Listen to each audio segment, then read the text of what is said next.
Hey family. Hey y'all, what's up? I'm back again with another video, okay? It's your girl, Queen Coffee. Ooh, okay, sorry about that, y'all. I've been trying to figure out the right angle to do this for the past few minutes. But anyway, hey y'all, welcome back to my channel. Okay guys, so I am so excited. I'm so excited. I have been on hiatus from recording. I really should have been recording. For like the past few weeks. I come to you guys with some tips today. I wanted to talk to you about the misconceptions of mental health. I was supposed to do this for weeks, and I finally got a chance to sit down and record it. I'm recording videos in bulk today. I have so much content coming out for you guys for the next 3 weeks, and that's why I'm so pumped. I'm so excited. I'm not worried about nothing but y'all. Let's get into the video. There's a lot of stigmas, there's a lot of misconceptions about mental health. Ooh, excuse me. There's a lot of misconceptions about mental health, what that means, everything that's surrounding it. So I compiled 5 tips that I believe or I have heard that are misconceptions from other people about mental health. Number one of the first things that I think that I hear the most, or that I think that I've heard throughout my life, is that having mental illness makes you crazy.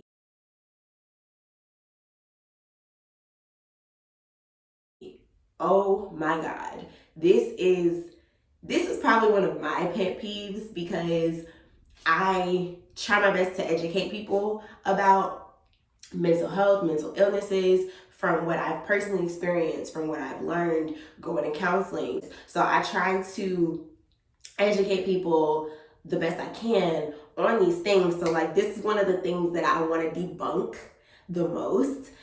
You're not crazy, okay? Everybody that has a mental illness is not a paranoid schizophrenic. Everybody isn't having voices in their head. Everybody isn't, what do they call it?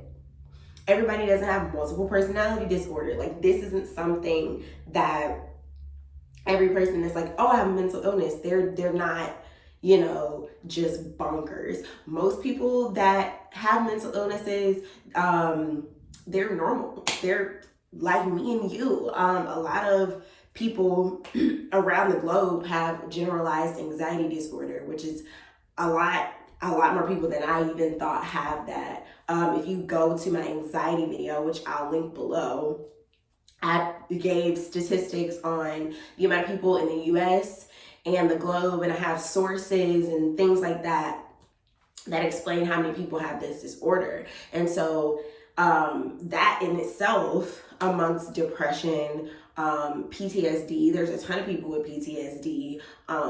And I guess that brings me to another myth. I didn't write this down in my notes, but I just thought about it. A lot of people assume that people with PTSD are like in the military. I've heard that a lot.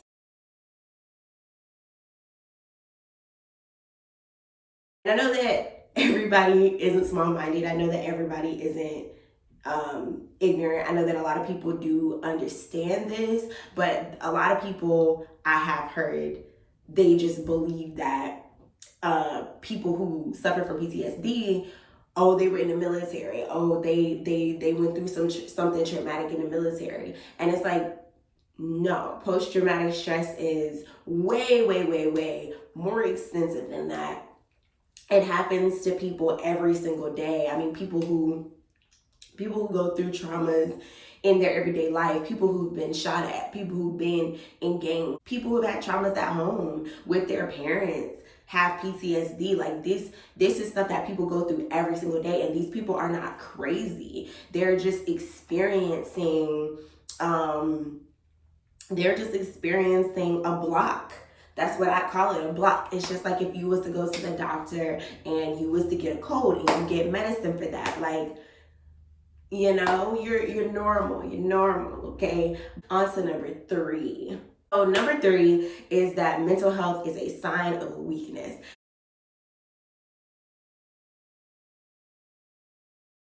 know I said that the first one, I know I said that the having mental illness makes you crazy one was one of my like pet peeves, but I think this one is the big one for me too. A lot of people, and it's not always said, I've heard people say it, but it's not always said. A lot of people I think mock it. They mock mental illness.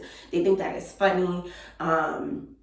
They don't understand it, and you know what you don't understand or what you fear, you're gonna make fun of course. So, but a lot of people, I'll say, for example, Summer Walker, very, very beautiful, very, very awesome, great singer. When she came out and she said that she had social anxiety, a lot of people were basically coming at her. A lot of people were, I feel, attacking her because a lot of people just didn't understand. A lot of people don't understand what anxiety means. And so a lot of people were like, oh, if you have anxiety, you shouldn't become an artist, da da da. And I'm like, there's so many artists, musicians, just that sing, that dance, whatever, and they suffer from mental illness. They have it's not just anxiety, depression. Like there are so many people that are performers that have anxiety, and so it kind of was just like, dang, you to say that to her, like, oh, you shouldn't be a singer. Like she can do whatever the bleep she wants to do. That doesn't make or break her decisions in life. Like that really bugs me. And a lot of people just, I feel like they took it as a sign of weakness. They took it as a moment to just come at her, make her feel bad, question, you know, her because she shouldn't have become a singer. Like I don't know. People are interesting, but mental health does not make you weak at all. And in fact, I think it makes you stronger than most individuals because you can handle all of your normal things in life, plus suffering with this mental illness that you cope with every single day. Yeah, I just think it makes you stronger. And one of the things I said was mocking people, but some people don't intentionally do it. I don't think some people understand, but sometimes if you tell people like, oh, I have anxiety or I have depression or whatever, they treat you differently. There are some people that I have told that treat me differently, or they look at me sideways, or it's like, or I've heard people say like, it's an excuse or whatever. I don't use me suffering from anxiety, I don't use me suffering from depression as an excuse for anything to treat anybody any type of way. I use it as something to understand who I am better, because I think that it's a really great way to understand who you are. And I think it's taking responsibility for your life and just being strong, just accepting yourself, just being like, this is who I am, this is how I deal with it, this is how I cope with it. Just using that to make yourself better. So that was number 3. Number four misconception of mental health is there's no way to prevent it. I think a lot of people hear mental health, they hear mental illness, and they're scared, or they are like wary, and it's just like, oh, is this person gonna like stab me in the middle of the night, or you know, just stuff like that. And that's not always how that works. There are a lot of people who realize that they have mental health disorders. I know we talked about anxiety, depression, but there's several. There's postpartum depression, there's PTSD, there's stuff that I don't even know of and can't even name. So I'm just telling you what I know, but there's so many different mental illnesses. But you know, it's hard to live. It's hard to live with these disorders, you know, and so people want to know how to cope. People want to know how to get through every day because life itself is hard enough. So I think a misconception for a lot of people is that people just sit in it and they wallow and they don't take preventative measures, and that's just not true. There are plenty of people who are actively going to counseling, and maybe that's not something that they share with you. Maybe they keep it to themselves. There are a lot of people who, you know, they stay away from certain people, and I want to do a video on this. I want to do a video on triggers and how to identify them. So maybe that'll be my next thing for you guys on my mental health tab. I've been doing mental health a lot recently, so I kind of want to like go into some other avenues on my channel because there are other things I want to talk about, but definitely want to do a video on triggers for you guys. But going back to what I was saying is that a lot of people, you know, they do recognize their triggers, whether your trigger is a person or a certain place, and they figure out, okay, well, this is not right for me, and they deal with it accordingly. You know, so there people all around the world are taking preventative measures in their own way. Maybe you didn't know that that's what it was. Maybe you felt like, oh, why this person stopped talking to me? Because you're a trigger for them. They don't want to just fly off the handle. That's you being around you is not a safe space. So if you ever something like that ever happened to you, somebody just went ghost or they stopped talking to you or whatever, that could be a reason. You know, people take preventative measures for certain things in their life, and people are not obligated to explain themselves. So moving on to number 5. So number 5 is something that I personally had to learn to debunk this. I don't know how I put debunk in quotations, but I personally had to learn to debunk this because I had a hard time with it when I first learned about it. So when I started educating myself on mental health, on illnesses, symptoms, causes, on taking preventative measures, one of the things that I did not know about was medication. I was always told counseling. I was always told to watch my triggers and things like that, but I was never really, nobody ever really talked to me about medicine.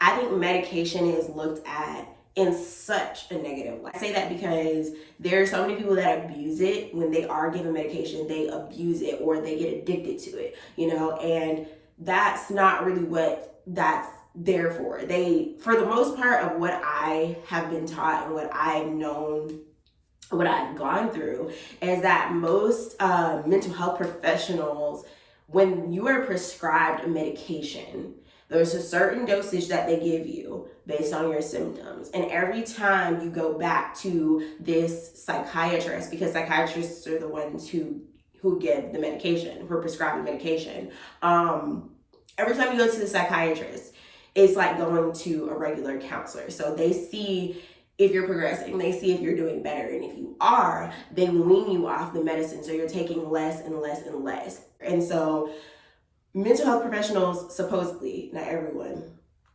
you know, you gotta be wary of some of these mental health professionals.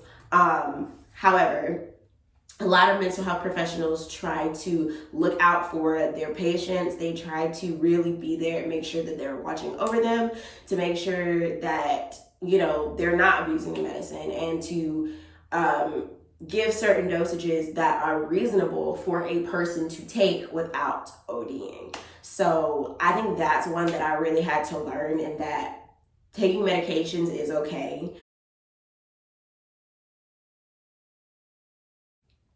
If you have a mental illness that you suffer from and you're prescribed medication, medication is one of the coping strategies in addition to other strategies. The whole idea of it is that sometimes in certain moments you get so riled up, or I guess riled up is a good word, but you get so